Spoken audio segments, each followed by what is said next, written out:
Sarah Catherine Morrison's fingers had stopped working an hour ago. She couldn't feel the carpetbag's handle anymore, couldn't feel her feet. Couldn't feel anything except the shame burning hotter than the cold killing her. The Colorado wind screamed past the abandoned station, and she thought maybe this was justice, a Boston banker's widow who'd stolen away like a thief dying alone in the snow with $2 and a lifetime of lies.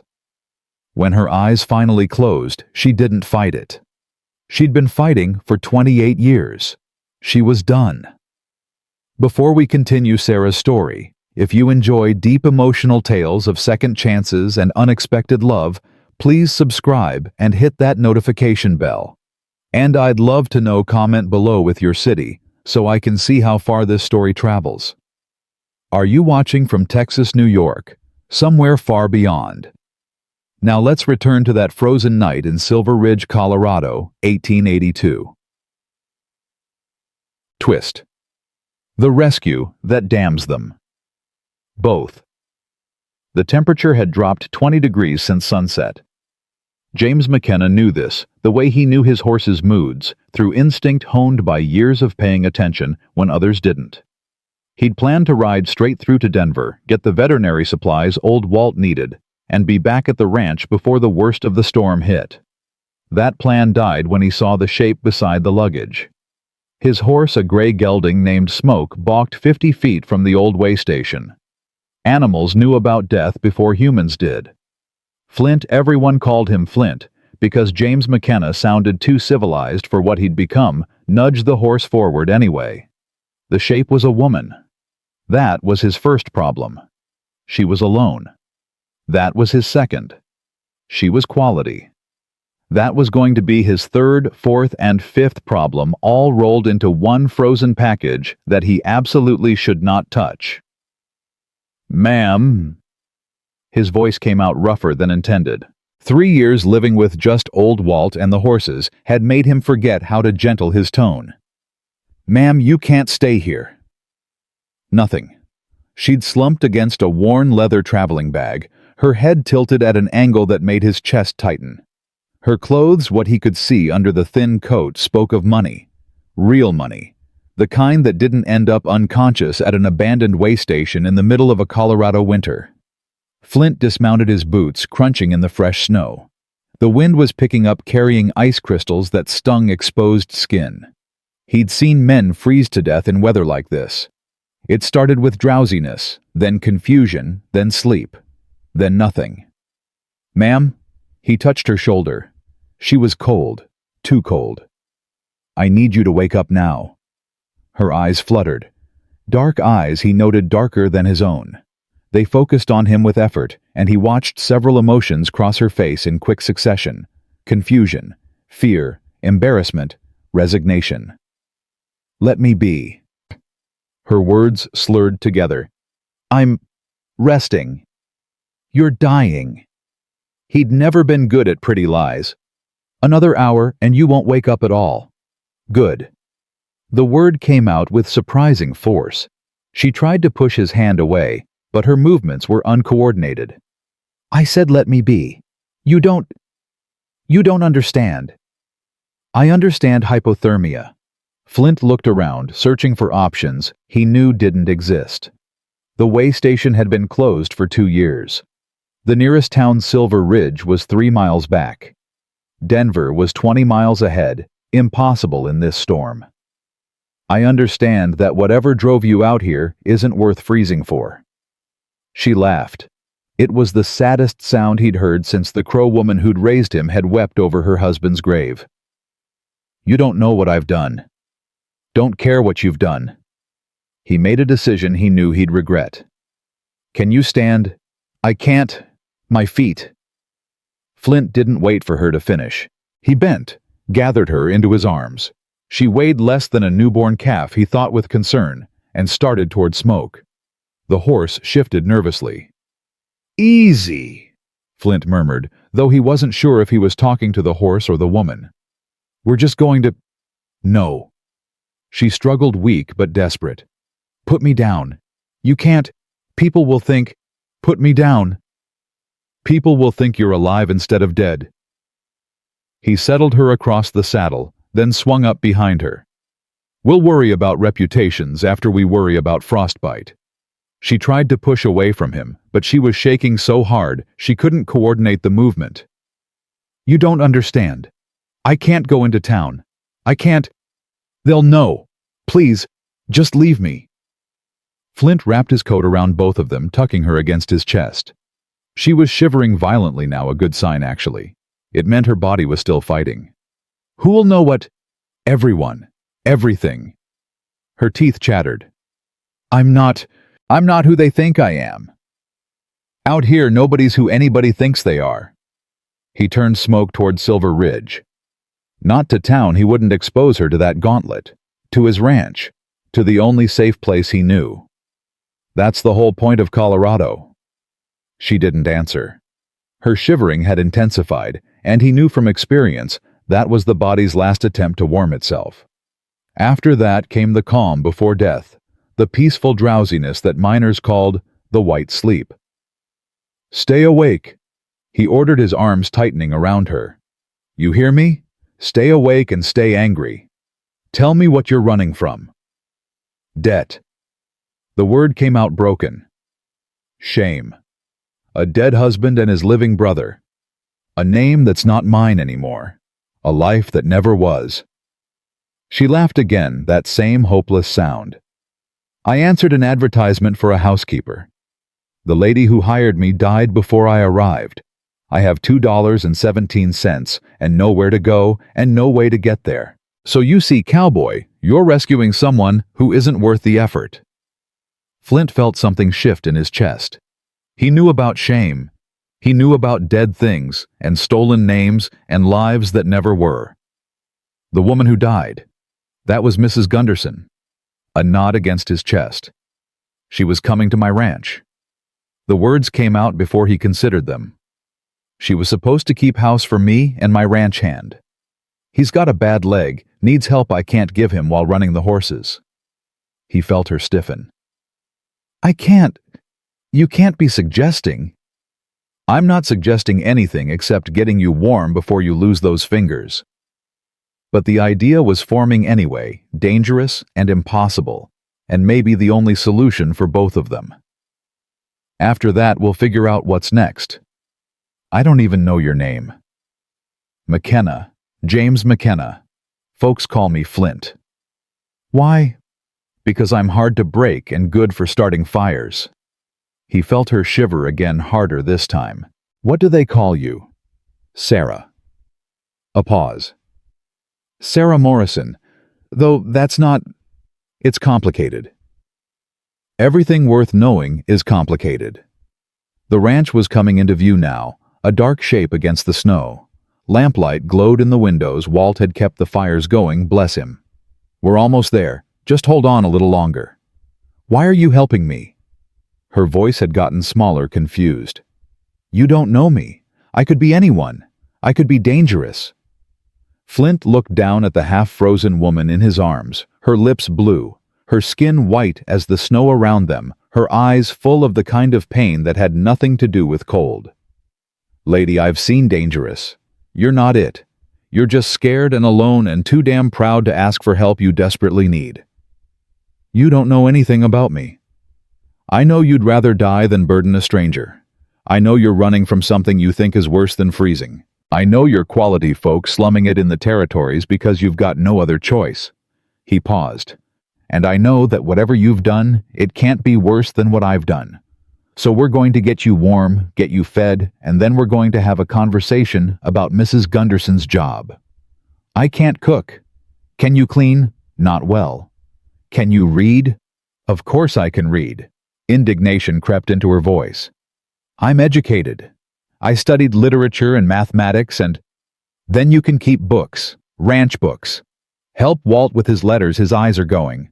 Maybe teach the Mexican kids down the valley their numbers if you're feeling charitable. Flint guided smoke around the barn. That worth staying alive for? She didn't answer for a long moment. Then, why would you offer this to a complete stranger? Because Mrs. Gunderson already took my money. Because Walt needs help I can't give him. Because...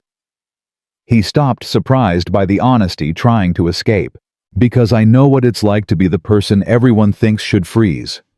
And I know what it's like when someone decides to help you anyway.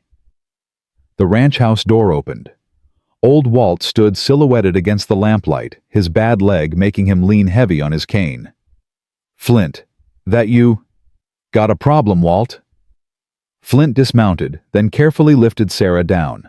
Her legs wouldn't hold her. He swung her back into his arms and started for the house. "Lady needs warming. Had hypothermia out at the old way station."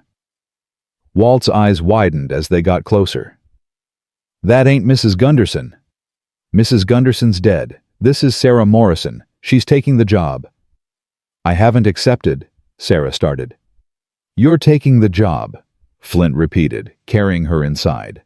The warmth hit like a physical force. "At least until spring. After that you can decide if you want to stay or move on. But tonight you're staying alive. That's not negotiable."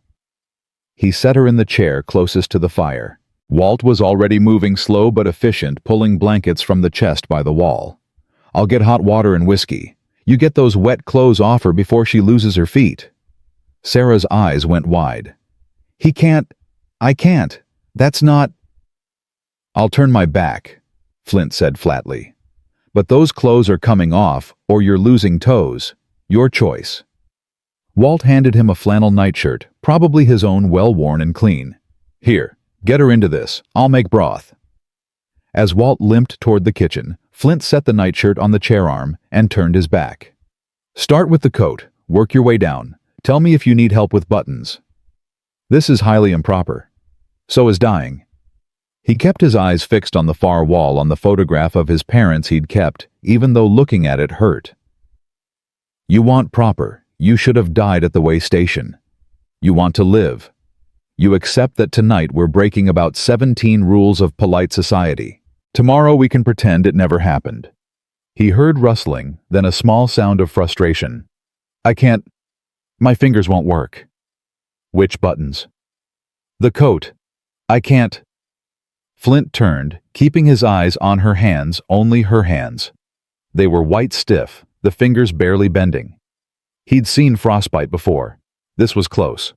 Too close. He worked the buttons free with quick efficiency, peeling the soaked coat away. "The dress. I can—" She tried, failed.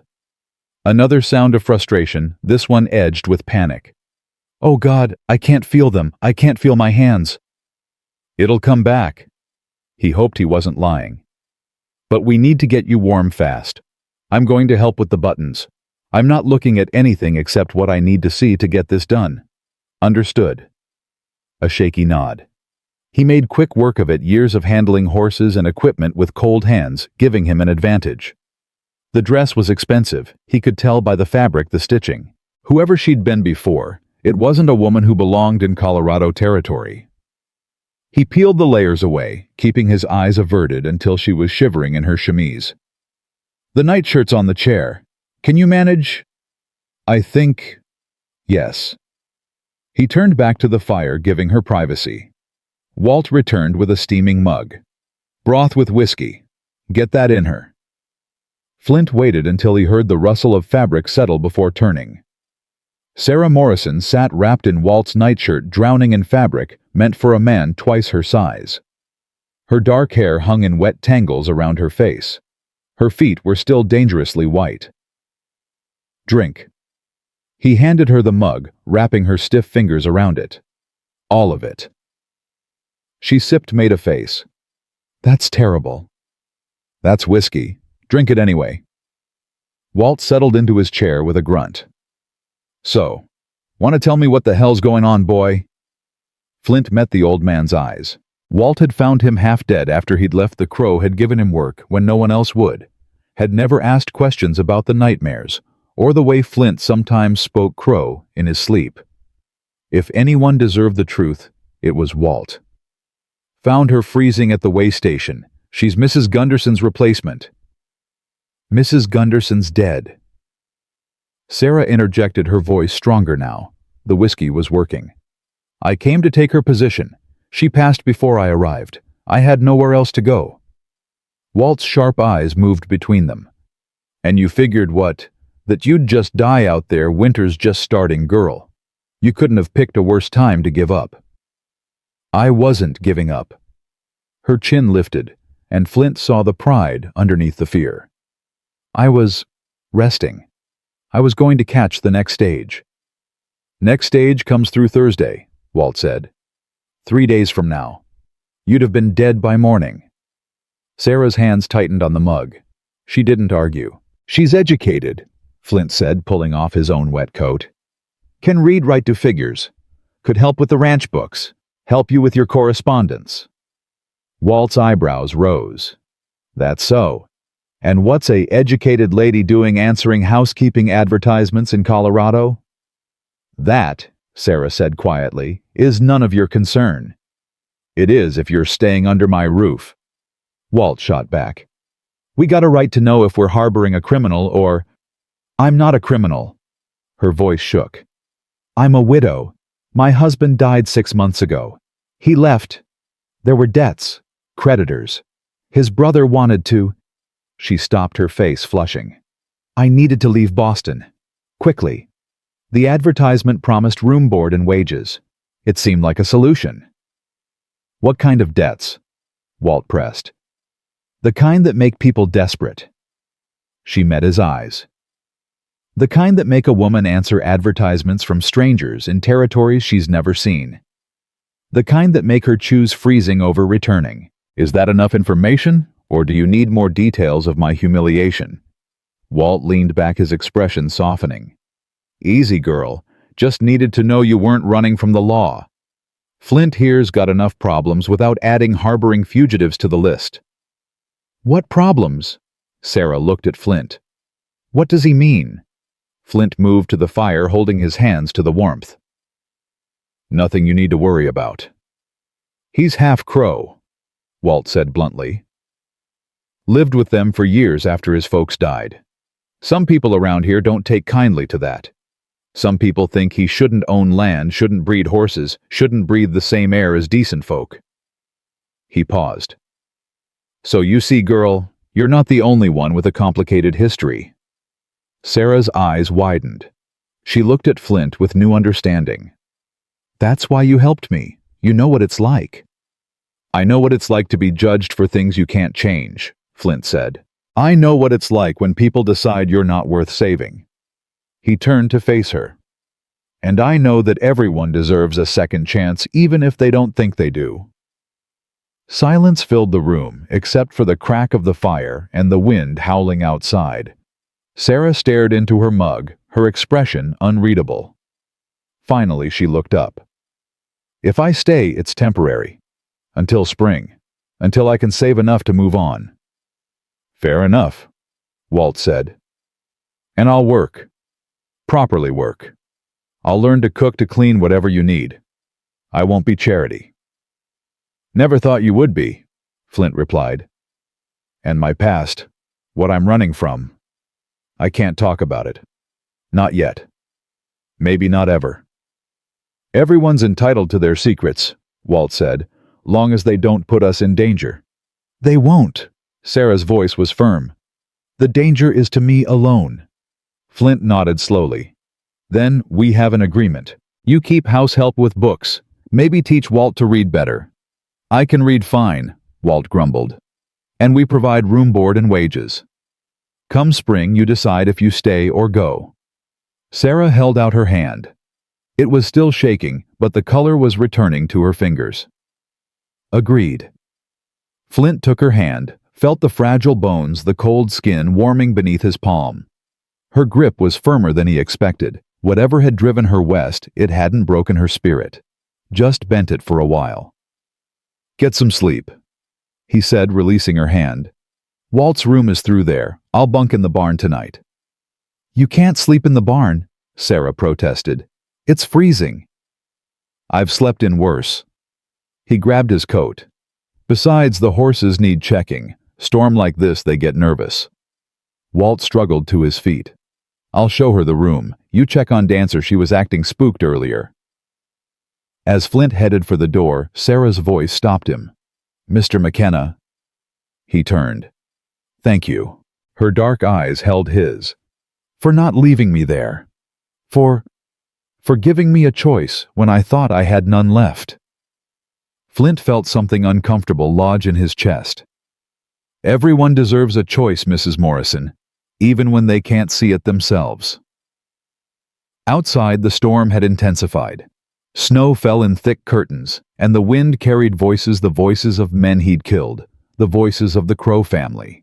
He'd lost the voices of everyone who'd ever told him he didn't belong. He'd learned to live with those voices, to let them howl like the wind and mean just as little. But tonight, there was a new voice added to the storm. A woman's voice, educated and proud and desperate, asking why he'd helped her. The truth was simpler and more complicated than he could explain.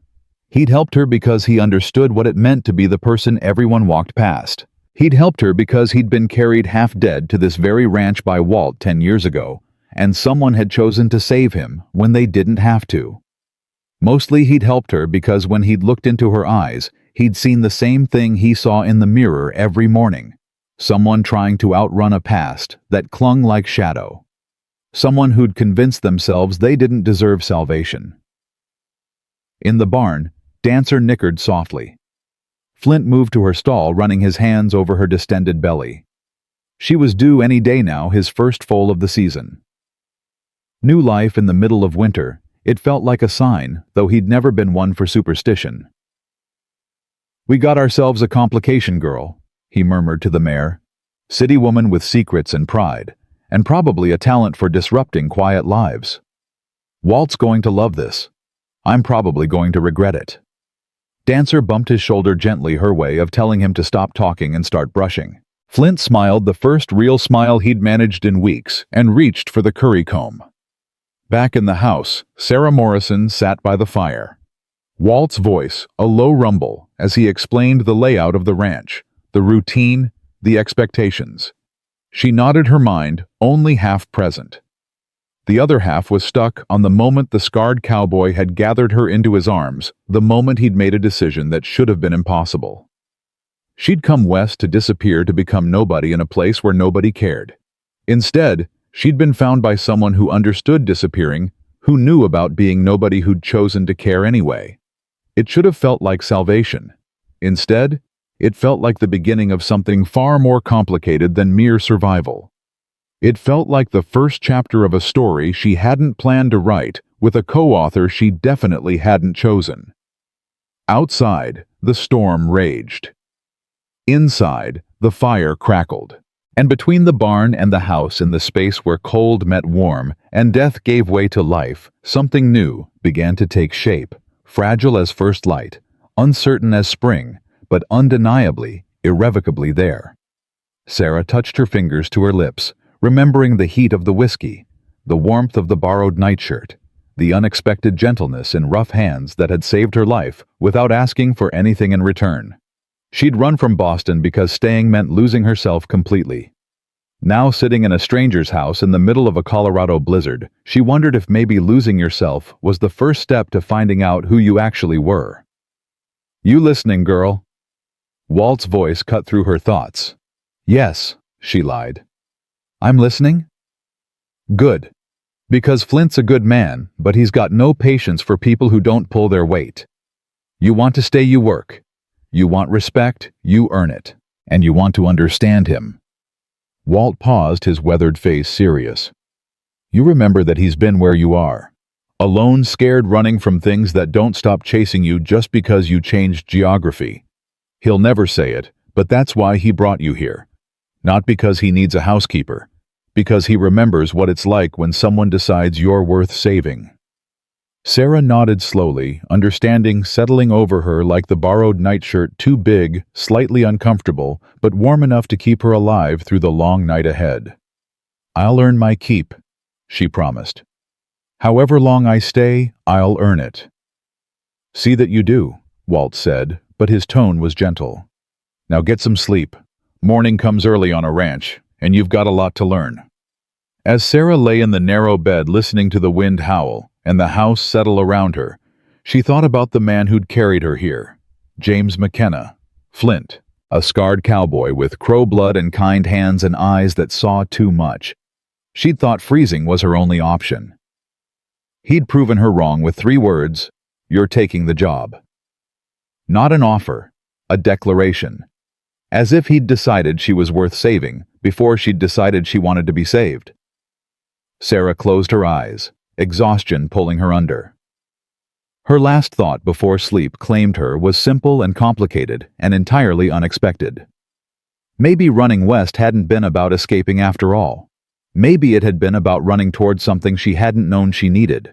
A choice, a chance, a scarred cowboy who'd defied every expectation by deciding she mattered. Tomorrow would bring complications, she knew that. But tonight, for the first time in 6 months, Sarah Morrison fell asleep warm, safe, and cautiously, dangerously hopeful. Outside, the storm raged on. Inside, the fire burned steady. And in the barn, a man who'd stopped believing in signs checked on a pregnant mare and wondered what the hell he'd just gotten himself into. The answer, like most important things, wouldn't become clear until much later. But the story, their story, had already begun. It had started with a woman collapsed beside her luggage, giving up. It had continued with a cowboy who'd refused to let her. Where it would end, neither of them could have guessed. But that, as Walt would say, was the whole damn point of second chances. You never knew where they'd lead until you were already halfway there, committed to the journey, whether you'd planned it or not. Morning came with Walt's cane thumping against her door, and his voice cutting through the thin walls like a saw-through pine. "Sun's up. Work's waiting. You planning to earn that bed or just warm it?" Sarah jerked awake, disoriented. The room was unfamiliar, the bed narrow, the quilt rough against her skin. For a moment she was back in Boston in the bedroom she'd shared with Gerald, waiting for his heavy footsteps in the hall. Then reality crashed back Colorado. The blizzard, the cowboy who'd refused to let her die. "I'm awake," she called, her voice hoarse. "Then prove it.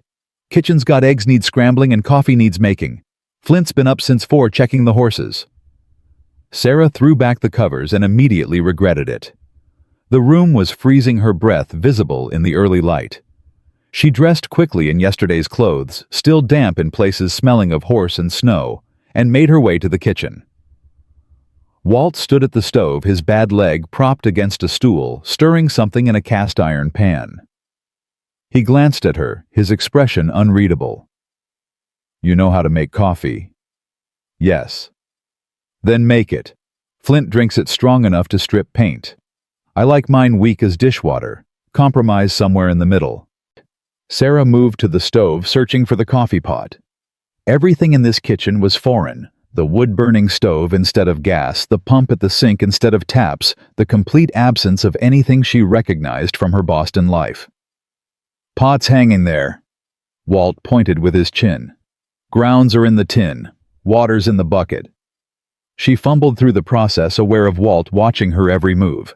The coffee grounds spilled across the counter. The water sloshed as she poured. By the time she'd gotten the pot on the stove, she'd made a mess of half the kitchen. "You weren't lying about not knowing how to cook," Walt observed. "I had servants." The words came out defensive. "In Boston I don't care what you had in Boston. Out here you've got your own 2 hands and whatever skills you can learn fast enough not to starve." He gestured to the eggs.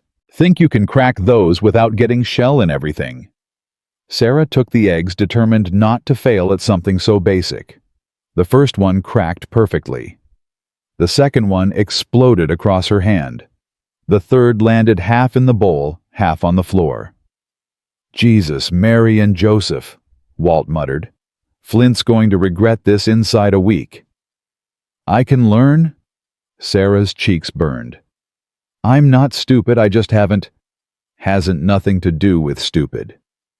Walt took the bowl from her, fishing out shell fragments with practiced ease. "Has to do with pride. You're too busy being embarrassed to pay attention. Watch." He cracked an egg one-handed, clean and quick. "You don't squeeze. You tap, then pull apart. The egg does most of the work if you let it."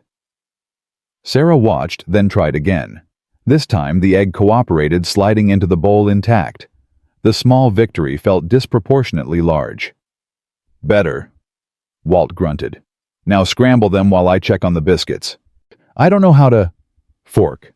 Eggs. Move the fork around until the yolks and whites mix. A child could figure it out." Sarah bit back a retort and did as instructed. The eggs scrambled. Walt pulled biscuits from the oven that smelled like heaven and looked perfect. She felt inadequate and useless and angry at herself for feeling either. The door opened, bringing a blast of cold air and Flint. He stomped snow from his boots, his face reddened from wind, his coat dusted white. His eyes found hers, immediately assessing. "You made it through the night. Did you think I wouldn't?" "Wasn't sure."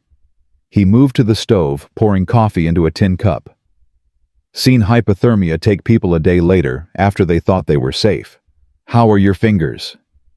Sarah held up her hands. They were pink tender but functional. "They hurt, but they work." "Good. That's good." He took a long drink of coffee, his eyes closing briefly. When he opened them again, they were focused on Walt. "Dancers close. Maybe today, maybe tomorrow. I need to stay near the barn." "I'll handle the house," Walt said. "Girl can help." "Girl has a name," Sarah interjected. "And yes, I can help, whatever you need." Flint's gaze moved back to her, something unreadable in his expression. "You ever helped birth anything?" "No." "Then stay in the house. Foaling's not something you want to learn on the job." "I nursed my husband through his final illness," Sarah said, her voice sharper than intended. "I've seen blood and pain and death. I'm not some delicate flower who faints at the sight of—" "I didn't say you were." Flint's tone remained level. "But a birthing mare is different from a dying man. She's got 1,000 pounds of panic behind her, and if something goes wrong, she can kill you without meaning to. So you'll stay in the house until I say different. That's not negotiable." Sarah opened her mouth to argue, then saw Walt's small head shake. She swallowed her pride and nodded. They ate in silence, the scrape of forks against tin plates, the only sound besides the wind. Sarah's scrambled eggs were passable. Walt's biscuits were extraordinary. Flint ate mechanically, his mind clearly elsewhere. "Storm's supposed to break tonight," Walt said. "Stage might run tomorrow if the roads are clear." Flint glanced at Sarah. "You planning to be on it?" The question hung in the air between them. Sarah thought about her $2.17. Thought about Boston, about Gerald's brother Clayton, with his thin smile and his threats. Thought about dying in the snow, because she'd run out of options. "No," she said finally. "We had an agreement. I'll stay until spring." Something shifted in Flint's expression, too quick to identify. "Good. Because I need to go through the books with you this afternoon. Mrs. Gunderson was supposed to help organize the breeding records, and they're a mess. If you can read and write like you claim—" "I can read and write better than you can ride a horse, Mr. McKenna." The words came out before she could stop them. Walt choked on his coffee. Flint's eyebrows rose slowly, and for a terrible moment, Sarah thought she'd made a catastrophic mistake. Then he smiled. It transformed his face, softening the hard edges reaching his eyes. "That's so." "That's so," Sarah said, doubling down because backing down would be worse. "I attended Miss Porter's school. I studied Latin and Greek. I can read contracts and calculate compound interest and write correspondence that would make your breeding clients think you're educated instead of—" "Instead of what?" Flint's smile widened. "A half-breed horse rancher who can barely write his name." Sarah's face flamed. "I didn't mean—" "Yes, you did. And you're right." He stood, draining his coffee. "Which is exactly why I need you. My handwriting looks like a drunk spider fell in an inkwell. My spelling would embarrass a 6-year-old. And every time I try to write to potential buyers, I sound like exactly what I am, someone who learned to read from a Crow medicine woman and whatever newspapers I could steal." He paused. "So if you can make me sound respectable on paper, Mrs. Morrison, you'll earn every cent of your wages." After he left, Sarah sat staring at her plate, shame, and something else twisting in her gut. He wasn't offended, Walt said quietly. Takes more than that to offend Flint. I was rude. You were honest. He appreciates that more than false courtesy. Walt started clearing plates. And he's right about needing help. Man's got a gift with horses like I've never seen, but his letters read like they were written by someone with a grudge against vowels. Did he really learn to read from a Crow woman? His mother before she died. White woman who married into the tribe. Died when he was 14, some sickness the medicine couldn't fix. His father, Crow Man named Running Wolf, died a year later in a cavalry raid. Walt's voice was matter-of-fact, but Sarah heard the pain underneath. Flint was there, saw it happen, barely made it out himself. Sarah's chest tightened. How old was he? 15. Spent the next year wandering half-dead most of the time until he showed up here looking for work. I gave him a job breaking horses. He gave me a reason to keep the ranch running after my son died. Walt paused. That was 10 years ago.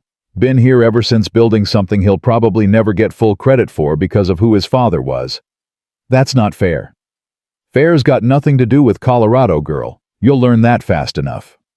Walt handed her a towel. Now dry these plates while I teach you how to make decent biscuits. Can't have Flint thinking I took in someone completely useless.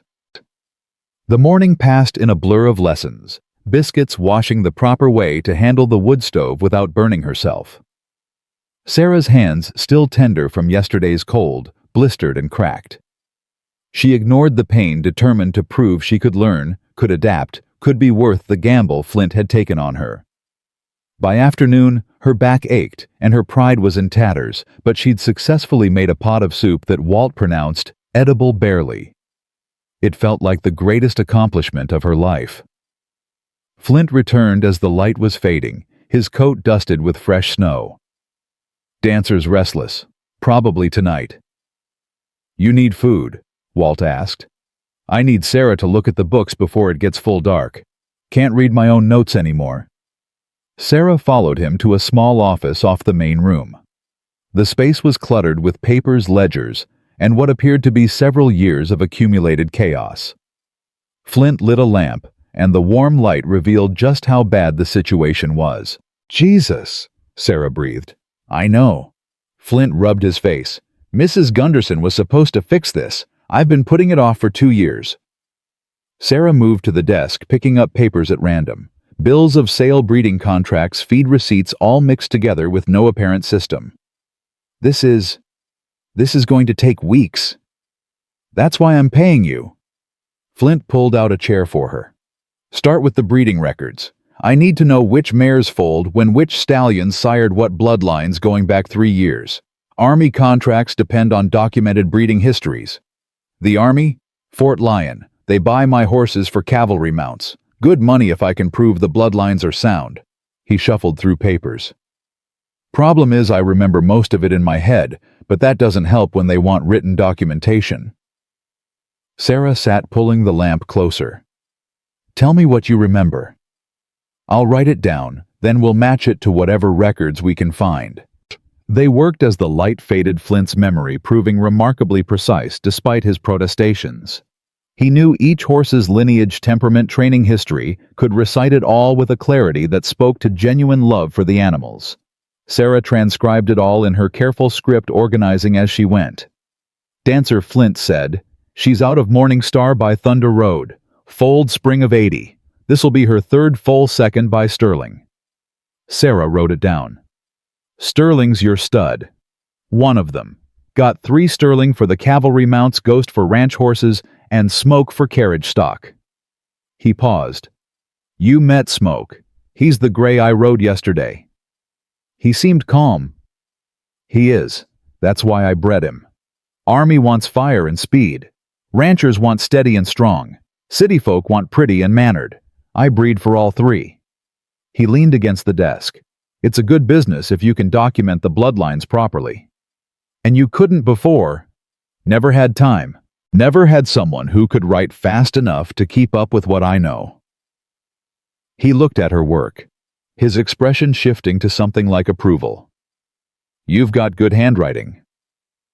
Miss Porter's school, Sarah said dryly. They were very particular about penmanship. What else did they teach you? French, piano, watercolors, the art of meaningless conversation, how to pour tea properly, all the skills a useless woman needs to catch a wealthy husband. Flint was quiet for a moment. Then, did it work? Sarah's pen stilled. Yes. I married at 19. He was 43, wealthy, respectable. My father was pleased. My mother was dead, so she couldn't object. What was he like? Gerald. Sarah stared at the paper, seeing Gerald's face instead of the breeding records. He was kind, in his way. He liked having a pretty wife to show off, liked that I could read to him in the evenings, play piano for his guests. He wasn't cruel. But he was weak. The words tasted bitter. He gambled, made bad investments, borrowed money from dangerous people, and then died before he could repay it, leaving me to face the consequences. She set down the pen. His brother Clayton offered to settle the debts if I'd marry him instead. I declined. He became insistent. So I left. How insistent? Sarah met Flint's eyes. Insistent enough that I knew staying meant losing every choice I had left. So I took what little Gerald hadn't lost, bought a train ticket west, and answered Mrs. Gunderson's advertisement. She paused. That's the truth you were entitled to. I'm not running from the law. I'm running from debt, and from a man who thinks widows are property that transfers to the next male relative. Flint nodded slowly. This Clayton. He likely to come looking? I don't think so. He'd have to care enough to follow, and men like Clayton don't chase what they can't immediately own. But even as she said it, doubt crept in. Clayton had been very insistent, very determined. If he does show up, he won't. But if he does, Flint continued, his voice flat, you tell me immediately. I don't care if it's midnight and I'm in the barn. You tell me. Understood? Sarah felt something warm unfurl in her chest. Why would you? Because you work for me now. That makes you my responsibility. He straightened. And because I know what it's like when someone decides they own you. Nobody owns you here, Sarah. Not me, not Walt, not some bastard from Boston. You're free labor in exchange for room and board, and the day you want to leave, you leave. But until that day, anyone who comes at you comes through me first. The words should have sounded possessive. Instead, they sounded like liberation. Thank you, Sarah said quietly. Flint looked uncomfortable with her gratitude. Just finish those records before you sleep. I need to check on Dancer. He left her alone with the papers and the lamplight. Sarah worked until her eyes burned and her hand cramped, organizing chaos into order, giving shape to Flint's knowledge. It was oddly satisfying work, creating structure where none had existed, proving her value through something more than just scrambled eggs and questionable biscuits. Near midnight, she heard a sound from the barn, low and urgent. She set down her pen and moved to the window. Light glowed from the barn's open door, and she could see Flint's silhouette moving inside. Against every instruction, Sarah grabbed Walt's coat and headed for the barn. The heat hit her first warmer than the house warmed by animal bodies and fresh hay. Dancer lay in the largest stall, her sides heaving, her eyes rolling white. Flint knelt beside her, his hands moving over her distended belly with careful confidence. I told you to stay in the house, he said without looking up. I heard her cry out. She's foaling. It's supposed to be loud. He glanced at Sarah, his face tight. This your first time seeing birth? I told you I nursed Gerald. That's not what I asked. Sarah moved closer, drawn despite her fear. Yes, it's my first time. Then stay back by the door. If something goes wrong, I need room to work. Sarah pressed against the stall door, watching as Dancer's labor intensified. The mare's suffering was obvious, visceral, nothing like the sanitized sick room where Gerald had died. This was raw and bloody and utterly natural. Is she supposed to be in this much pain? Sarah whispered. Yes. Flint's hands moved to Dancer's hindquarters. I can see the foal's nose. That's good. Front presentation, head and legs first. This should go smooth if... He stopped, his expression changing. Damn. What's wrong? One leg's back. If it doesn't come forward, the foal's stuck. His voice remained calm, but Sarah heard the tension underneath. Dancer, easy, girl. Let me help you. He worked with patient precision, his arm disappearing into the birth canal. Dancer screamed, there was no other word for it, and Sarah's stomach twisted with sympathetic pain. I've got it, Flint murmured. Come on, baby. Work with me. The leg came forward, then the head, then the shoulders. With a final heave from Dancer, the foal slid free in a rush of fluid and membrane. It lay still, too still. No. Flint grabbed clean straw, rubbing the foal's chest vigorously. Come on, breathe. Breathe, damn it. Nothing. Sarah found herself moving forward without conscious decision. What do you need? I need this foal to breathe. His hands never stopped moving, stimulating clearing airways. I need... The foal's chest heaved. Once. Twice. Then it coughed, spraying fluid, and took a shuddering breath. Flint's shoulders sagged. There you go. That's it. Good girl. Sarah realized she was crying. I thought she was dead. She almost was. Flint sat back, his hands bloody, his expression exhausted but satisfied. Sometimes they take a minute to remember they're supposed to breathe. He looked at Dancer, who was already turning to nose her new foal. You did good, Mama. She's perfect. They watched in silence as Dancer began cleaning her baby, the mare's instincts taking over. The foal was a rich bay, dark as mahogany, with a white star on her forehead. She's beautiful, Sarah breathed. She's Sterling's get. Should be good cavalry stock if she's got his temperament. But Flint's voice was soft, almost reverent. I'll call her Star. For her mother and that marking. Sarah moved to sit beside him, not caring about the straw or the blood or the impropriety of being alone with a man in a barn at midnight. You love them, the horses. They're honest. Flint didn't look at her, his eyes on the foal struggling to stand. They don't lie about who they are or what they want. You treat them right, they remember. You treat them wrong, they remember that too. There's a simplicity to it that I appreciate. Is that why you breed them, instead of doing something else? I breed them because I'm good at it. I breed them because horses don't care that my father was Crow. I breed them because... He stopped, then started again. After I left the tribe, I was nobody. No people, no place, no purpose. Walt gave me work with his horses, and I discovered I had a gift. The horses taught me I could be good at something that mattered. They gave me back a reason to keep breathing. Sarah understood that more than she wanted to admit. They saved you. They gave me a chance to save myself. There's a difference. He stood, offering her a hand up. You should get back to the house. Morning comes early, and you've got more records to organize. Sarah took his hand, let him pull her to her feet. She should have released it immediately. Instead, she held on, looking up at him in the lamplight. Thank you, she said, for letting me see this, for not sending me back when I disobeyed. You're going to disobey a lot, aren't you? But his tone was amused rather than angry. Probably. I've never been good at doing what I'm told. Good. That'll make you useful out here. People who only follow orders freeze when something unexpected happens. He released her hand, stepping back. But next time I tell you to stay put during a foaling, stay put. Understood. Understood. They walked back to the house together, the snow crunching beneath their feet.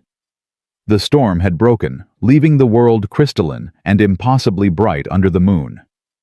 Sarah felt something shift inside her, a loosening of the tight fist of fear she'd carried since Gerald died. Maybe she could do this. Maybe she could learn to scramble eggs and organize records and live in a place where honesty mattered more than pedigree. Maybe she could become someone new, someone stronger, someone who didn't flinch every time a man raised his voice or a creditor knocked. At the door, Flint paused. You did well tonight. Seeing birth, it's not easy for everyone. I didn't do anything. You stayed calm. You offered help. You didn't faint or scream or get in the way. He looked at her with something that might have been respect. That counts for more than you think. Sarah went to bed that night with blood on her borrowed nightshirt and hope in her chest. 3 days ago, she'd been ready to die in the snow. Tonight, she'd watched new life enter the world, had transcribed breeding records until her hand cramped, had learned that competence mattered more than breeding and honesty more than elegance. She was beginning to understand why people came west.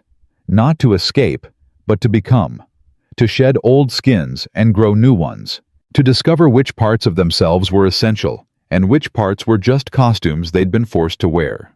Sarah Catherine Morrison was a costume, a name from a marriage that had been transaction rather than partnership, a role she'd played for 9 years until Gerald's death had finally freed her. Who she actually was underneath the costume remained to be seen, but for the first time in her life, she had the freedom to find out. 3 weeks passed before Sarah saw another woman. She was hauling water from the pump, a task that had blistered her hands the first week, and now barely made them ache when a wagon pulled into the yard. A Chinese woman sat at the reins, her face weathered but kind, her eyes sharp, as she took in Sarah's borrowed clothes and rough hands. "You're the new widow," the woman said, not a question. "Sarah Morrison." Sarah set down the bucket, wiping her palms on her apron. "And you are?" "Margaret Chen. Everyone calls me Maggie." She climbed down from the wagon with practiced ease. "I run the laundry in Silver Ridge. Came to see if you needed washing done." "We manage our own." "I can see that." Maggie's eyes moved to the clothesline, where Sarah's attempts at laundry hung stiff and uneven. "How much you charging McKenna for that service?" Despite herself, Sarah smiled. "Room and board." "Why?" "Because you're doing it wrong and I could teach you right." Maggie moved closer, lowering her voice. "Also because I'm the only woman in 10 miles who'll talk to you, and you look like you could use a friend." Sarah's throat tightened. "Why would I need a friend?" "Town's talking. Eastern widow living alone with 2 men, neither one her husband. You think that's sitting well with the church ladies?" Maggie shook her head. "Ruth Pettigrew's already calling you a scarlet woman. Reverend Lydell had to tell her to hush up last Sunday." The words hit harder than they should have. Sarah had known people would talk. She wasn't naive about propriety, but hearing it confirmed still stung. "I'm keeping house," she said stiffly. "That's all. Walt's here as chaperone." "Walt's 70 and half deaf. He's not chaperoning anything except his own naps." Maggie's expression softened. "I'm not judging. I'm warning.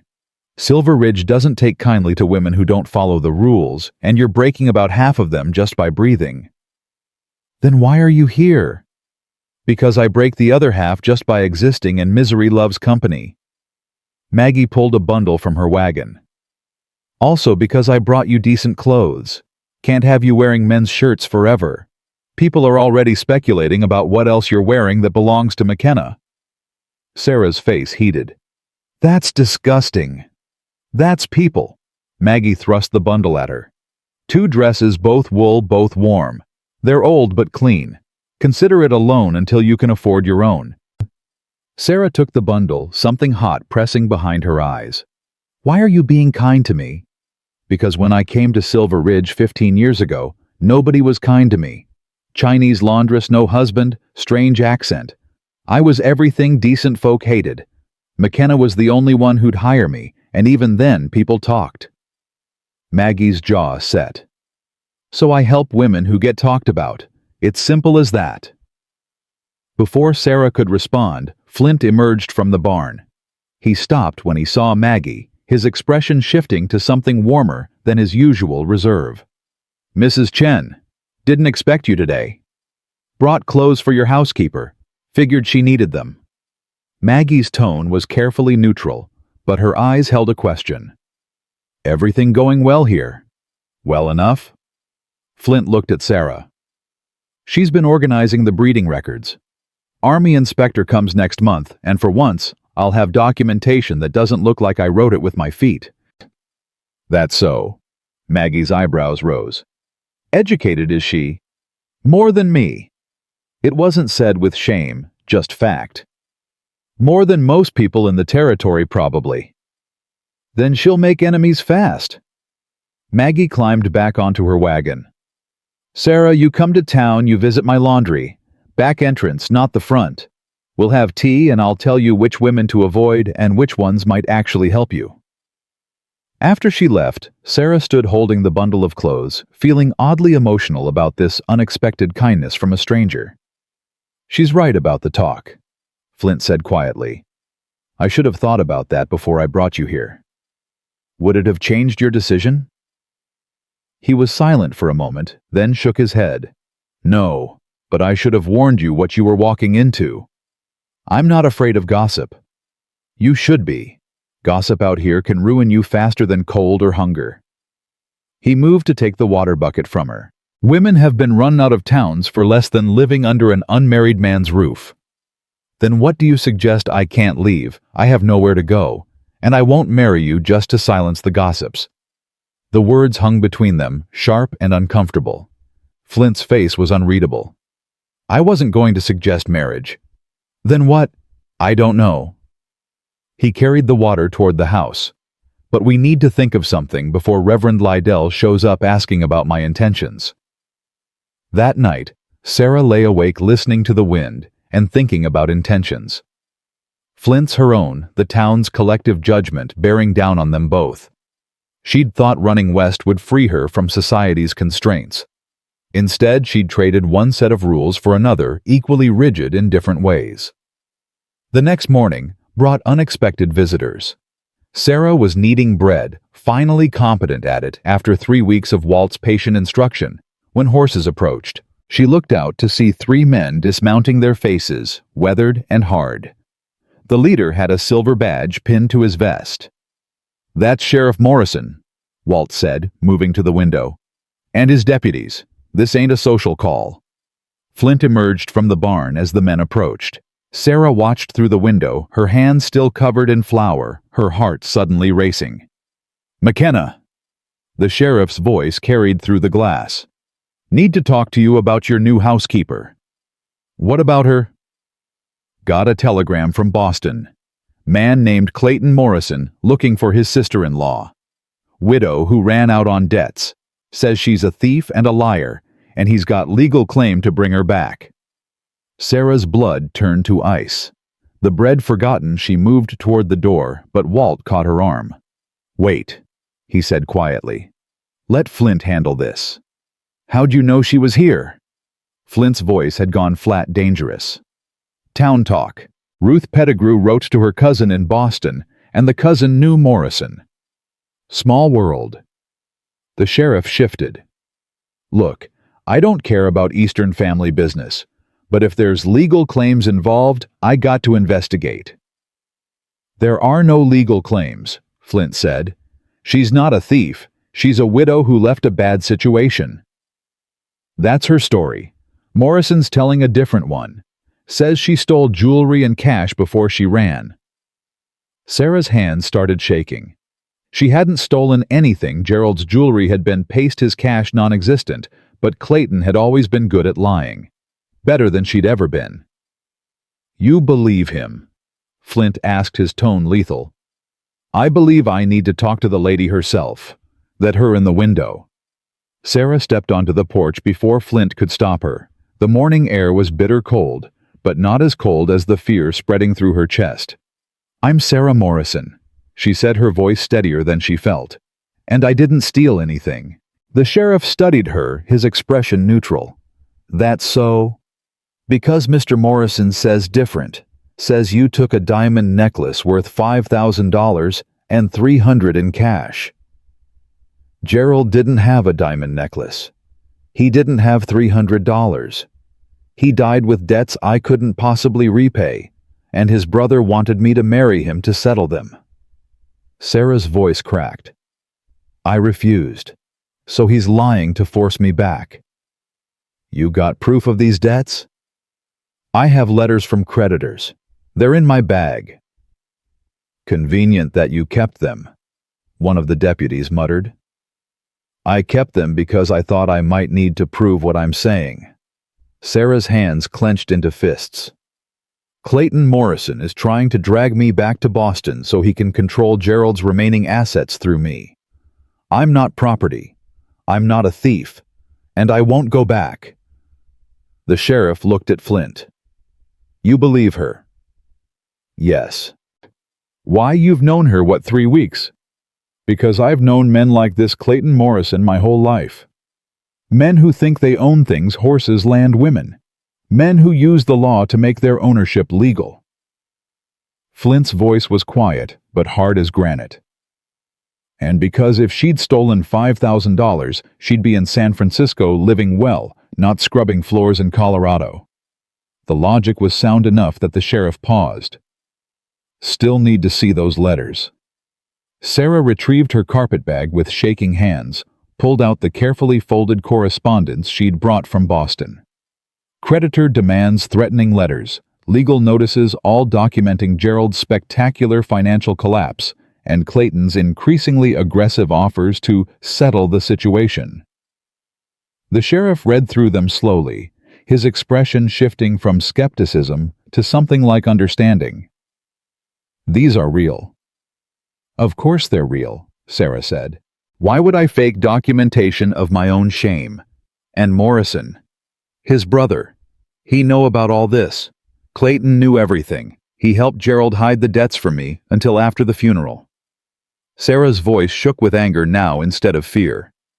Then he told me I could either marry him and let him manage what was left or face the creditors alone.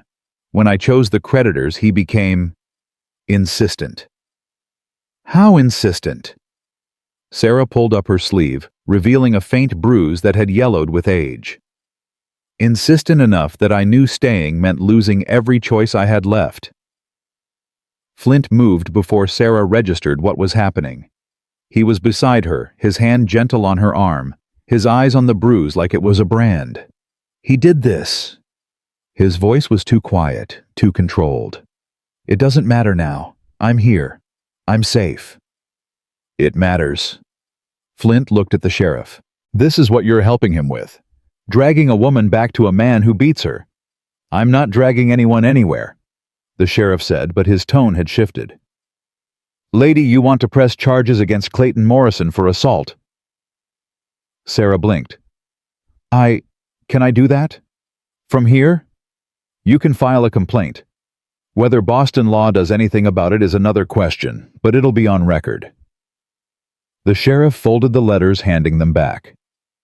As for the theft claims, these documents make Morrison's story look like horse shit, pardon my language. I'll telegram Boston, tell them you're accounted for and not wanted for any crimes in Colorado territory. Relief made Sarah's knees weak. Thank you. Don't thank me yet. Morrison might still come looking, law or no law. Men like that don't give up easy. The sheriff looked at Flint. You prepared for that possibility? Let him come. Flint's expression was granite. He'll find I'm less accommodating than Boston law. After the sheriff left, Sarah sank onto the porch steps, her whole body shaking with reaction. She'd known Clayton might follow, had half expected it, but hearing his lies, spoken as truth by a lawman, had ripped open every wound she'd tried to let heal. Flint sat beside her, not touching, just present. Walt hovered in the doorway, his cane tapping nervous rhythm against the floor. I should leave, Sarah said finally. Before this gets worse, before Clayton shows up and you're not leaving. He'll come, Flint. You heard the sheriff. Men like Clayton don't give up. Then he'll learn what happens when he comes at what's mine. The possessiveness in his tone should have bothered her. Instead, it felt like armor, like safety, like someone finally standing between her and the wolves. I'm not yours, she said, but without heat. You work for me. You live under my roof. You eat my food and organize my records and teach Walt his letters when you think I'm not noticing. Flint's voice was quiet, but absolute. That makes you mine to protect, and anyone who wants to change that better come prepared for a fight. Walt chuckled from the doorway. Boy, you got all the romance of a brick to the head. I'm not trying to be romantic, Flint said. I'm trying to be clear. Sarah found herself laughing despite everything the sound shaky, but real. You're definitely clear. Subtle as a cattle stampede, but clear. Something shifted in Flint's expression, a crack in his usual reserve. Sarah, I'm not good with pretty words. Never learned them, wouldn't know how to use them if I had. But I'm good at keeping my word, and I'm giving you my word now. Clayton, Morrison, or anyone else comes for you, they'll have to go through me first, and I don't go down easy. The words settled over Sarah like a blanket, warm and solid and unexpectedly comforting. She'd had men make promises before Gerald had promised to cherish her, to provide for her, to protect her from worry. He'd broken every promise without meaning to his weakness, corrosive as rust. Flint's promise felt different. Felt like something he'd die keeping. Why? She asked. Why do you care what happens to me? He was quiet for a long moment, his eyes on the horizon. When he finally spoke, his voice was low. Because I know what it's like when nobody cares. When you're just something inconvenient that people want to disappear. And I decided a long time ago that if I ever had the chance to be the person who cared, I would be. He looked at her, then his eyes dark and serious. You're not inconvenient, Sarah. You're not a problem to be solved or property to be claimed. You're a woman who deserves a chance to build a life without fear. And as long as you're here, you'll have that chance. That's not negotiable. Sarah felt something crack open in her chest, something that had been locked and frozen since Gerald died. Maybe since long before that. Thank you, she whispered. Don't thank me yet. If Clayton comes, this'll get ugly. I know. Sarah straightened her shoulders. But I won't run again. I'm tired of running. Good. Flint stood, offering his hand. Because we've got bread to finish and horses to feed and breeding records that won't organize themselves. And I'll be damned if I let some Boston bastard disrupt my operation. The bread turned out perfect, golden and crusty and delicious. Sarah ate it with butter and felt like she'd conquered something more significant than yeast and flour. Walt told stories about his son dead 20 years but alive in memory, and Flint listened with patient attention, asking questions, keeping the stories going. That night, Sarah couldn't sleep. She kept seeing Clayton's face, hearing his voice promising to fix everything if she'd just be reasonable. Kept remembering the bruise on her arm, the casual violence that had convinced her that staying meant something worse than bruises. Near midnight, she heard movement from the barn. She wrapped herself in a borrowed coat and went to investigate, knowing she'd find Flint there. He stood in Star's stall, watching the foal sleep against her mother's side. He didn't seem surprised when Sarah joined him. Can't sleep either, he asked. Thinking about Clayton. About what happens if he actually comes. When he comes, Flint corrected. Men like that always come. The question is, what we do when he shows up. Sarah leaned against the stall door. What did you mean earlier? When you said you know what it's like when nobody cares. Flint was silent so long, she thought he wouldn't answer. Then, after my mother died, after Running Wolf was killed, I wandered for a year. 15 years old, half starved, half wild.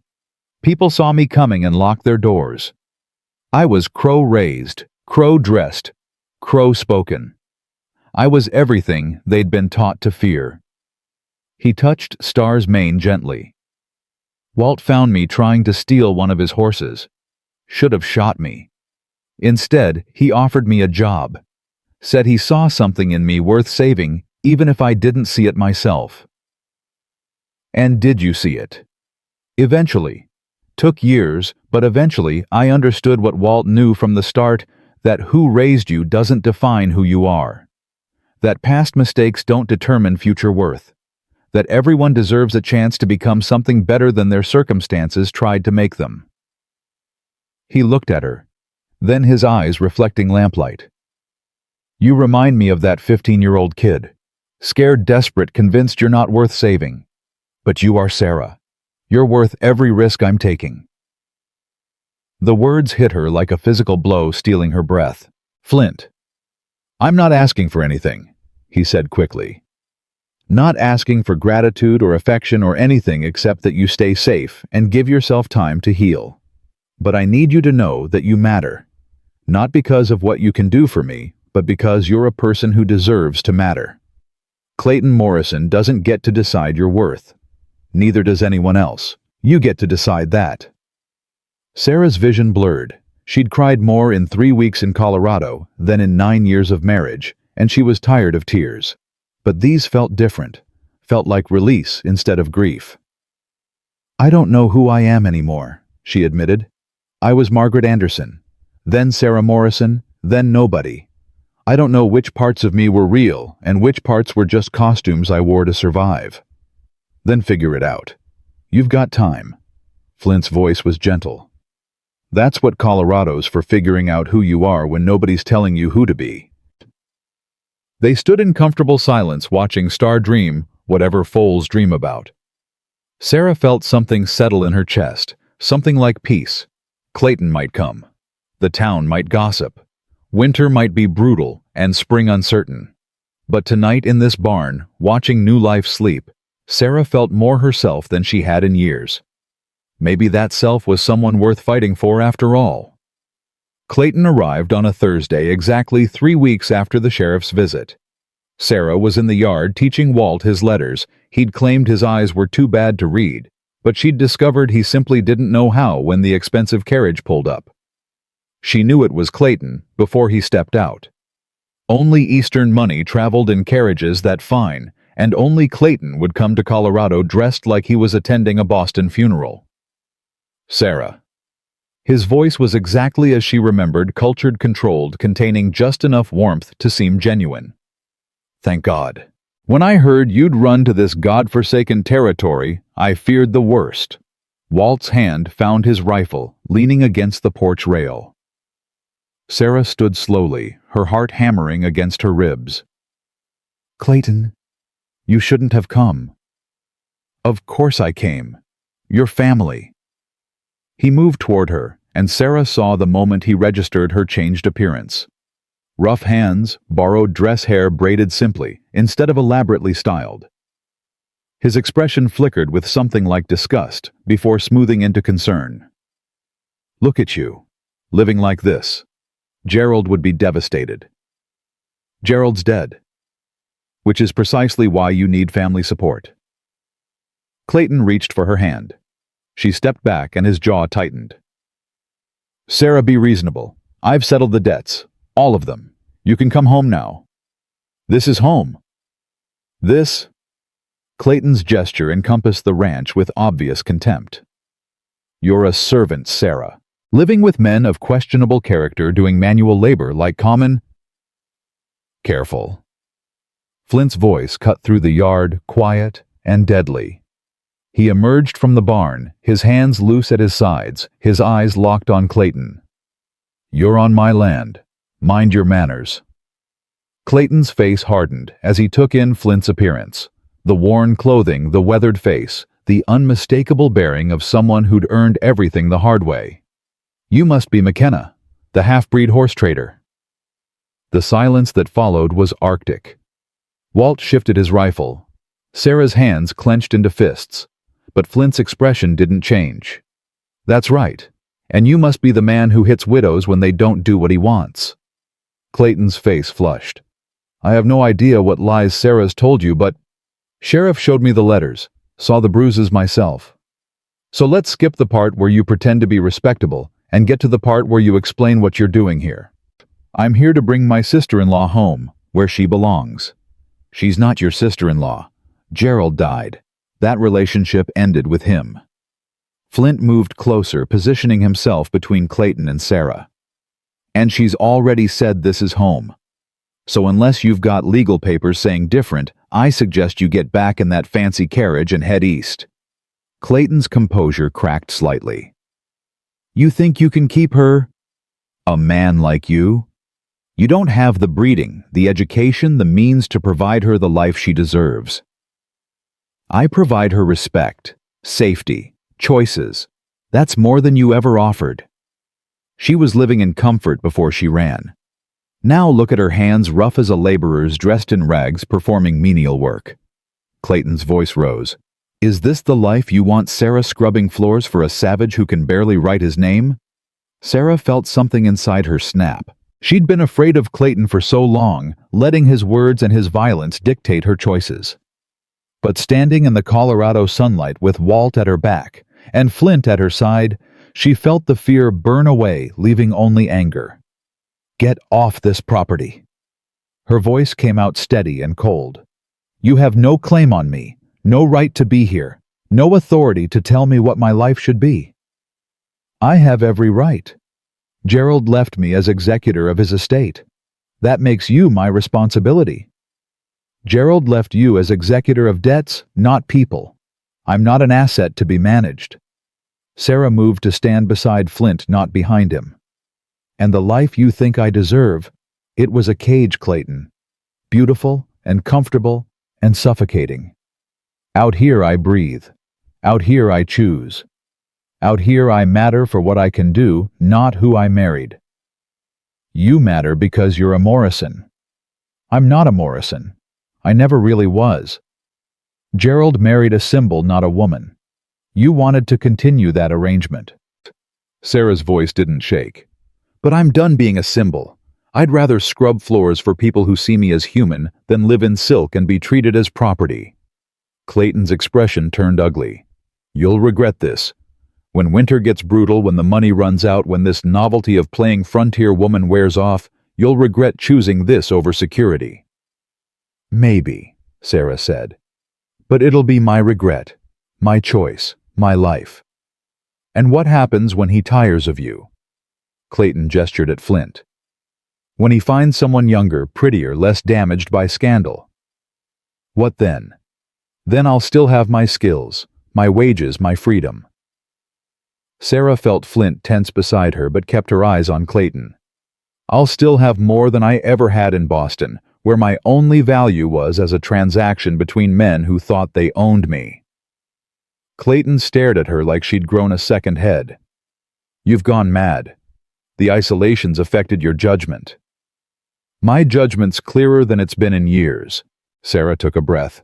Now leave, before I ask Sheriff Morrison to escort you to the territorial border. You can't threaten me. I'm not threatening. I'm informing. Sarah's voice hardened. You assaulted me in Boston. I have witnesses to the bruises. Colorado might be far from Massachusetts, but assault's still a crime. Want to test whether a frontier judge cares about Eastern property law more than violence against women? Clayton's face went white with rage. For a moment, Sarah thought he might lunge at her. Then Flint shifted a subtle movement that put his body between them, and Clayton seemed to remember where he was. This isn't over, Clayton said, his cultured voice cracking with fury. You think you're safe here, but you're not. I'll ruin you, Sarah. I'll make sure everyone knows what you really are. A thief, a liar, a woman who abandoned her duties to play whore to a half-breed savage. Flint moved so fast, Sarah barely saw it. One moment he was standing still, the next his hand was fisted in Clayton's expensive coat, pulling him close. Listen careful. Flint said, his voice soft and absolutely terrifying. I've killed men for less than what you just said. Killed them in ways that made dying take days instead of seconds. I learned those ways from the Crow, and they were very thorough teachers. He released Clayton with a shove that sent the smaller man stumbling. Now get off my land before I remember those lessons in detail. Clayton scrambled back to his carriage, his composure shattered. You'll both pay for this. I have connections, influence. You have nothing that matters here, Walt called from the porch, his rifle now cradled in his arms. In Colorado, we judge a man by his character. You've shown yours. Now get before we decide to show you ours. The carriage pulled away in a spray of snow and gravel. Sarah watched it disappear, her whole body shaking with adrenaline and something that felt dangerously close to triumph. You all right? Flint asked quietly. I stood up to him. Sarah's voice was wondering. All those months in Boston I was terrified. But just now, I told him to leave. And he left.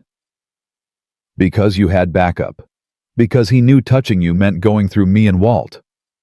Flint's expression was serious. But he'll come back, Sarah. Men like that always do. Next time with law on his side or hired men or some other way to force compliance. Let him try.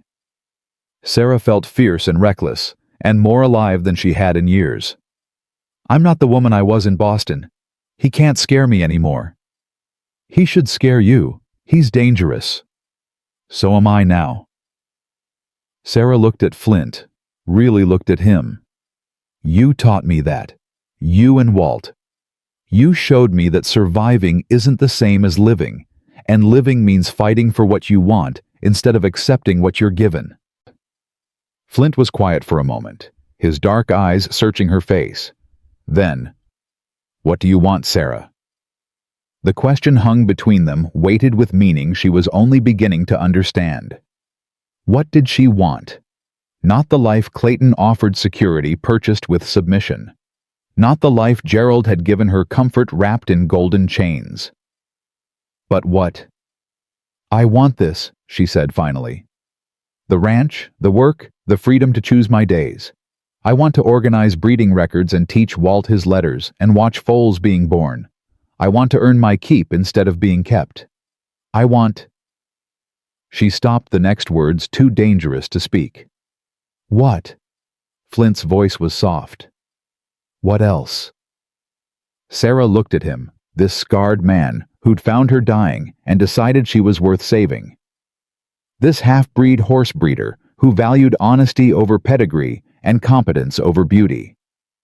This person who'd stood between her and Clayton without hesitation, offering protection without demanding payment. I want to stay, she whispered. Not just until spring. Forever. If you'll have me. Flint's expression shifted surprise and something deeper moving across his face. Sarah? I know what people will say. I know the town already gossips, but I don't care anymore. The words came faster now, urgent. I'd rather live here in scandal than anywhere else in respectability. I'd rather work for you than be idle for anyone else. I'd rather... Stop. Flint's hand found hers, rough palm against rough palm. You're talking about staying. That's good. That's what I want. But you're talking like an employee, when what I'm asking... He stopped, took a breath. What I'm trying to ask, hell, I'm bad at this. At what? At telling a woman I've fallen for her. The words came out blunt, honest, completely without artifice. I wasn't planning to. Wasn't looking for it. But somewhere between finding you in the snow and watching you tell Clayton to go to hell, I fell. And now I'm standing here trying to figure out how to ask if maybe you've fallen too, or if I'm misreading this entire situation. Sarah's heart stopped, restarted, raced. You've fallen for me. Completely, inconveniently, in ways that make Walt laugh at me when you're not around. Flint's thumb moved across her knuckles. You're educated and I'm not. You're refined and I'm rough. You deserve someone who can give you the life you were raised for, and I can only offer hard work and uncertain futures and a reputation that'll always carry Crow blood. He paused. But if you're willing to risk it, if you want what I want, I'm asking you to stay not as my housekeeper, but as my wife. The world tilted. Sarah heard Walt's whoop from the porch, heard horses neighing in the barn, heard her own heartbeat thundering in her ears. Your wife, she managed. If you'll have me. If you can see past the differences to what we have in common, both running from pasts that tried to define us both, finding something like peace here, both may be ready to stop running and start building. Flint's voice was steady, but his hand trembled slightly against hers. I'm not offering comfort or ease. I'm offering partnership. Equal work, equal say, equal stake in what we build together. That's all I have to offer, but it's yours if you want it. Sarah thought about Gerald's proposal, formal, calculated, negotiated between her father and Gerald's lawyer, like a business transaction. Thought about Clayton's offer, coerced, controlling, wrapped in threats and false concern. And now, Flint's proposal, honest, unexpected offering exactly what she'd been too afraid to want. "I want it." She said the words simple and true. "I want you. I want this life. I want to be your partner in every sense of the word." Relief and joy transformed Flint's face. He pulled her close. His kiss careful, despite the passion beneath it, mindful of Walt watching and propriety even in this moment of impropriety. When he released her, both of them were breathing hard. "We should get married quick," Walt called, "before Clayton comes back with a lawyer, and before Ruth Pettigrew explodes from suppressed scandal." "Tomorrow," Flint said, not looking away from Sarah. "I'll ride to town, get Reverend Lydell. We'll do it simple, you, me, Walt as witness." "Tomorrow." Sarah agreed, feeling dazed and certain all at once. "But Flint people will talk. About you marrying a widow with scandal attached. About mixing breeding with desperation." "Let them talk. They've been talking about me since I was 15.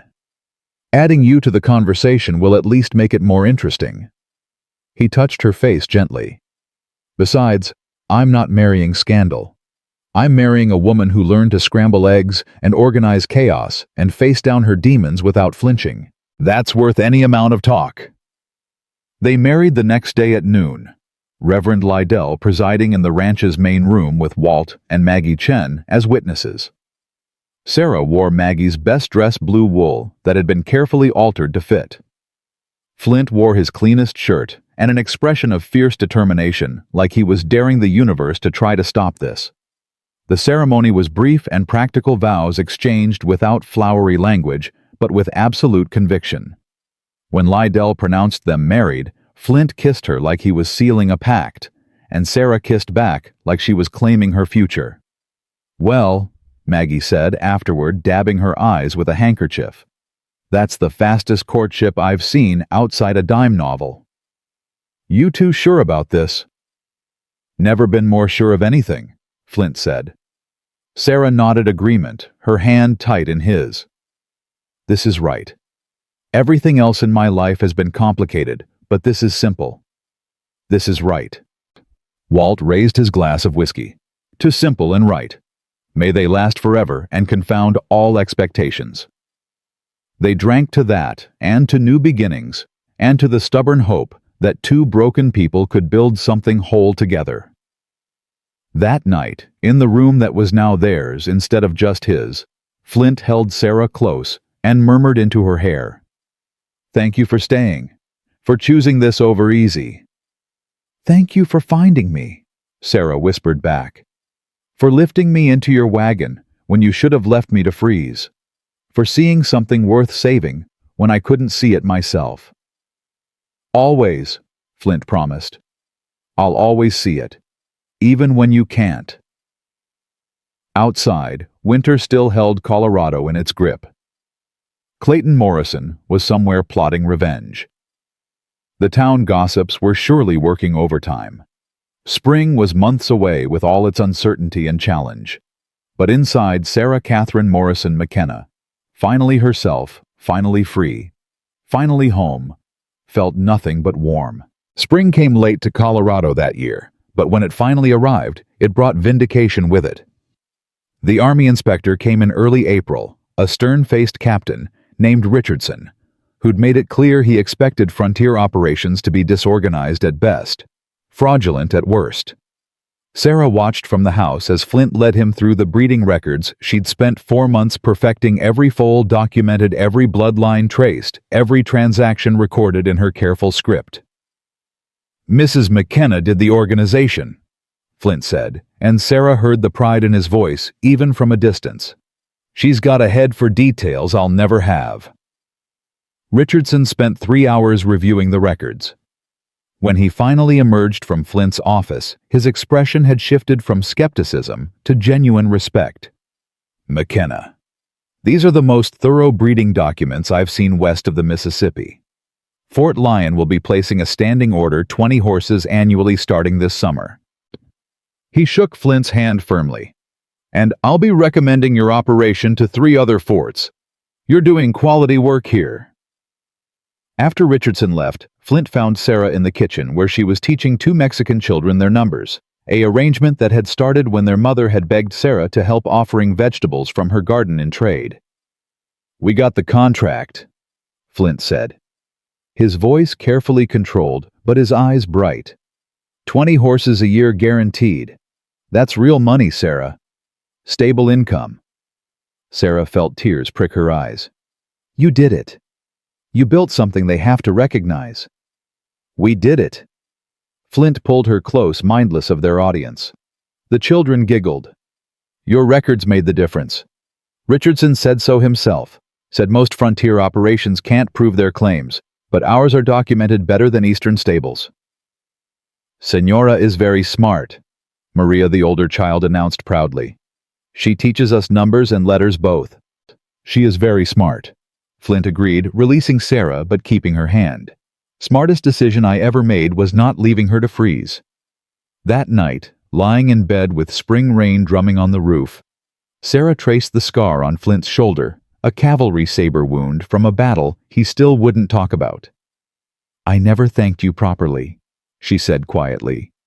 "For that first night, for seeing me when I wanted to be invisible." "You weren't invisible. You were the most visible thing in that entire territory, a woman giving up when she had so much fight left in her." Flint's hand found hers, their fingers intertwining. "I couldn't leave you there any more than I could stop breathing. Why? You didn't know me. I could have been anyone. You were someone alone. That was enough." He was quiet for a moment. "After I left the Crow, I spent months alone. Completely alone, invisible to everyone who passed. People looked through me like I didn't exist. It's a special kind of death, that invisibility. I couldn't let someone else experience it when I had the power to stop it." Sarah understood that in a way she couldn't have 6 months ago. In Boston, surrounded by people, she'd been invisible, a pretty ornament in Gerald's house, a problem for Clayton to solve. Here, in the middle of nowhere, married to a man the town still whispered about, she'd never felt more seen. "I love you," she said, the words still new enough to make her heart race. "I don't know if I've said it properly yet, but I do. I love you in ways I didn't know existed. Not the way I loved Gerald, that was gratitude and duty, and eventually pity. This is different. This is choosing you every day and being grateful I get to make that choice." Flint rolled to face her, his eyes dark and serious in the lamplight. "I love you in ways that terrify me. I loved my mother, loved Running Wolf, loved the Crow family that took me in. Lost them all. Spent years telling myself loving anything was asking for it to be ripped away." His thumb traced her cheekbone. "But you walked into my life half frozen and stubborn as hell, and now I can't imagine it without you. Don't want to imagine it. That terrifies me and thrills me and makes every day feel like I'm living instead of just surviving." They made love that night with the tenderness of people who'd found each other against impossible odds, who knew how easily this could have never happened. Sarah thought about the woman she'd been sitting beside her luggage, giving up, and barely recognized her. That woman had been a ghost. This woman in Flint's arms was finally fully alive. By May, the gossip about their hasty marriage had been replaced by gossip about Sarah's expanding teaching operation. What had started with 2 Mexican children had grown to 8 ranch kids from miles around, whose parents brought them twice weekly, paying in eggs or vegetables or labor. Ruth Pettigrew had complained to Reverend Lydell that Sarah was running an unlicensed school, but the Reverend had shut her down with a sermon about education being godly work, regardless of licensing. "You've built something," Maggie observed one afternoon, watching Sarah work with the children in the yard. "Something that matters. I'm just teaching basics. You're teaching children who'd never learn otherwise. You're giving them tools to build better lives. That's not just anything." Maggie handed Sarah a cup of tea. "And you're showing every woman in this territory that they don't have to choose between marriage and purpose. You can have both if you marry the right man." Sarah glanced toward the barn where Flint was training a yearling, his movements patient and sure. "I married the right man. I know. That's why I'm here to tell you Clayton Morrison is back in Silver Ridge." Sarah's cup rattled against the saucer. When? Yesterday. Asking questions about you and Flint. About the marriage, whether it's legal, whether you were coerced. Maggie's expression was grim. He's got a lawyer with him. A real one from Denver. They're claiming the marriage is invalid because you were mentally incompetent when you agreed to it. That's ridiculous. That's the law if they can prove it. Woman in distress isolated dependent on her employer. They're arguing Flint took advantage. Maggie set down her own cup. Sarah, this could get ugly. They might try to have the marriage annulled. Might try to take you back to Boston under medical guardianship. They can't. I'm a grown woman who made a legal choice.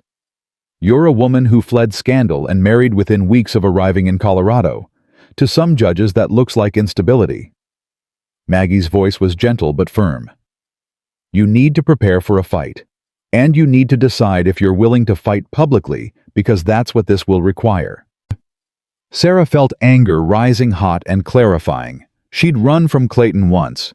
She'd been terrified of public judgment, of scandal, of losing what little respectability she had left. But that woman was dead, frozen in the snow beside her luggage, buried by the woman who'd emerged in her place. Let him try, Sarah said, her voice steel. Let him bring his lawyer and his arguments and his claims of incompetence. I'll stand in front of any judge in this territory and explain exactly why I chose Flint, why I choose him every day. And if Clayton wants to claim I'm mentally incompetent, he can explain to that judge why an incompetent woman can organize breeding records better than most educated men, teach 8 children their letters, and run a household efficiently enough to support a growing operation. Maggie smiled, fierce and approving. There's the fight I was hoping to see. But Sarah, it's going to be ugly. They'll say terrible things about you and Flint. They'll drag up your past, his heritage, everything they can use as ammunition. Let them. Sarah stood smoothing her apron with steady hands. I survived Gerald's death and Clayton's violence and nearly freezing alone in the dark. I can survive people talking. And when they're done talking, I'll still be here, married to the man I chose, living the life I built. That's more than Clayton can destroy with words. The hearing was set for the following week in Silver Ridge's small courthouse. Flint wanted to hire a lawyer, but Sarah refused. We don't need legal language. We need truth. She was packing documents, marriage certificate, breeding records, with her notations, letters from parents of children she taught. I'll speak for myself. Show them I'm competent, capable, clear-minded.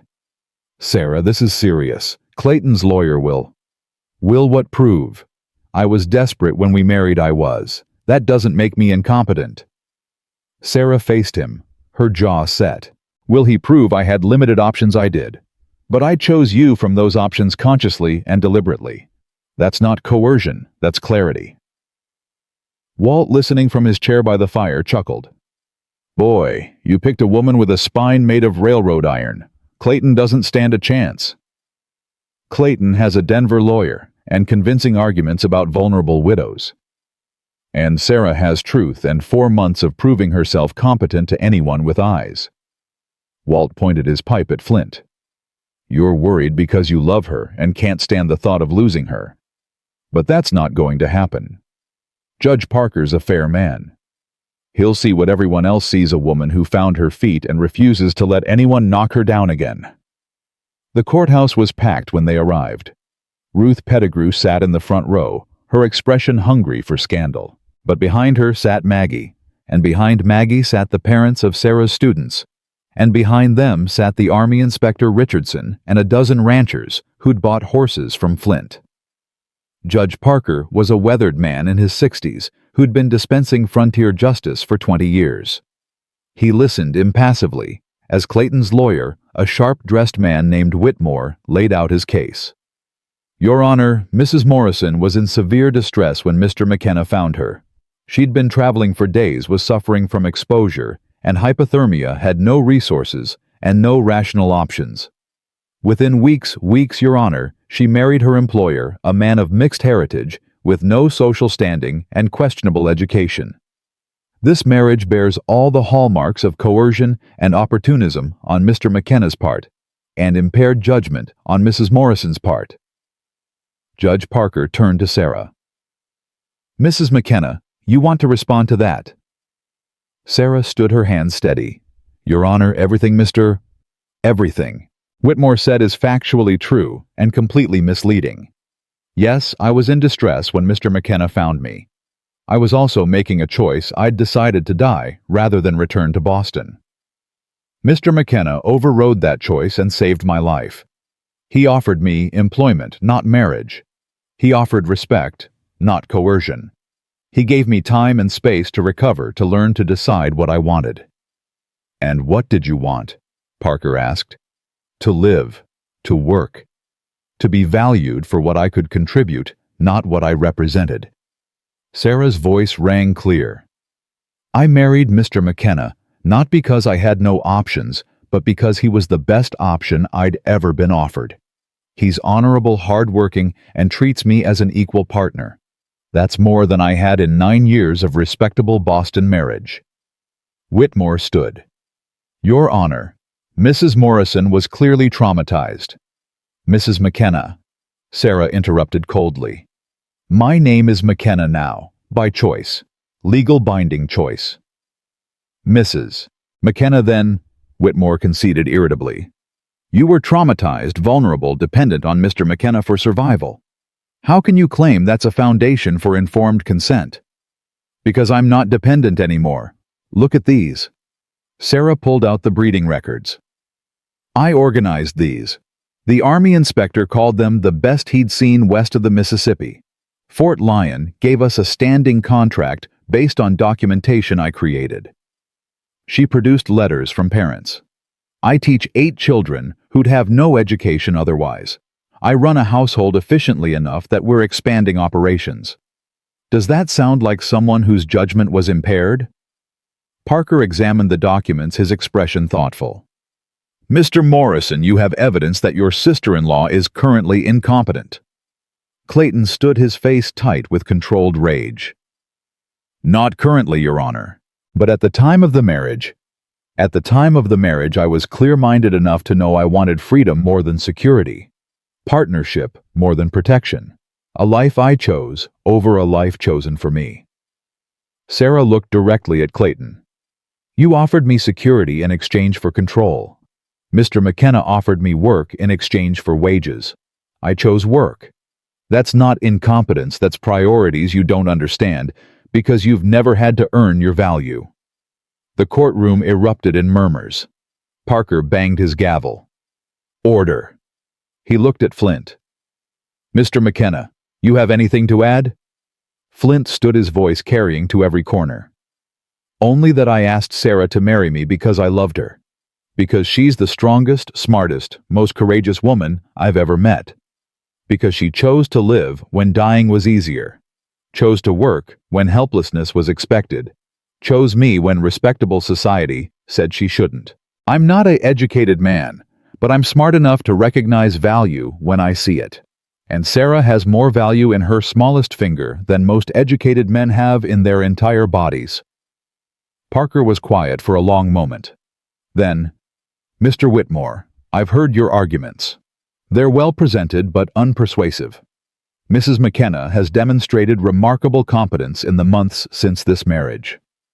She's built a teaching practice, organized complex business records, and by all accounts, runs an efficient household. None of that suggests impaired judgment. He turned to Clayton. Mr. Morrison, I suspect your concern is less about your sister-in-law's welfare and more about control you've lost. This court finds the marriage legal and binding. Your petition for annulment is denied. The gavel fell. Sarah felt her knees weaken with relief. Flint's hand found hers, squeezing tight. Clayton's face went white with rage.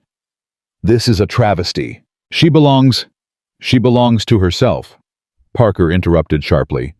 As all free citizens do, this hearing is concluded. Outside, they were surrounded by well-wishers. The parents of Sarah's students thanked her for fighting. Richardson shook Flint's hand and mentioned expanding his horse order. Even Ruth Pettigrew offered a stiff nod of grudging respect. Maggie hugged Sarah fiercely. "You did it. You stood up and proved what I've known all along. You're stronger than anyone who tries to break you." That night back at the ranch, Sarah and Flint stood in the yard watching the stars emerge. The spring air was warm, carrying the scent of new grass and possibility. "I was terrified," Sarah admitted. "The whole hearing I was shaking inside." "Didn't show. You were magnificent." Flint pulled her close. "Like watching a mountain stand firm while a storm tried to move it." "I had to be. For us. For this life we're building." Sarah turned in his arms. "For the children I'm teaching, and the horses you're breeding, and the future we're creating from nothing but determination and hope." "And love," Flint added. "Don't forget love." "Never. Love is what makes the rest of it matter." Sarah kissed him soft and certain. "Love is why I stayed when leaving was easier, why I fought when surrendering was expected, why I chose you over every other option." They stood together as the stars filled the sky. Two people who'd been broken by their pasts and rebuilt by their choices. Around them, the ranch settled into evening quiet horses, drowsing in the barn. Walt's harmonica, playing softly from the porch spring's promise, humming in the warming earth. Sarah thought about the woman who'd sat beside her luggage ready to die. Thought about how Flint had lifted her gently into his wagon, refusing to let her give up. Thought about every moment since the small victories and large transformations, the daily choice to build instead of surrender, to hope instead of despair. "Thank you," she whispered against Flint's chest. "For not leaving me there, for seeing something worth saving when I couldn't see it in myself." "Thank you for staying," Flint replied, his voice rough with emotion. "For choosing this, for choosing me, for showing me that love isn't something that gets taken away. It's something you build together one day at a time until it's strong enough to withstand anything." In Boston, Clayton Morrison would return defeated, his control shattered by a woman who'd refused to remain a victim. In Silver Ridge, gossips would find new scandals to dissect.